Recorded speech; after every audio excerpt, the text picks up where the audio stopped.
Finally পুজোর shopping started.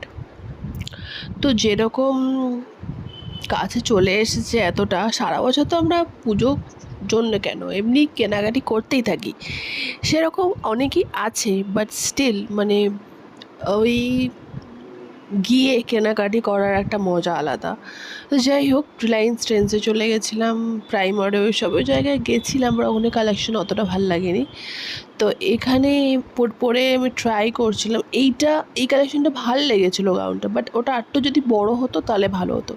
আর এইটা just কী বলবো, মানে পরার পর অসাধারণ লাগছিলো।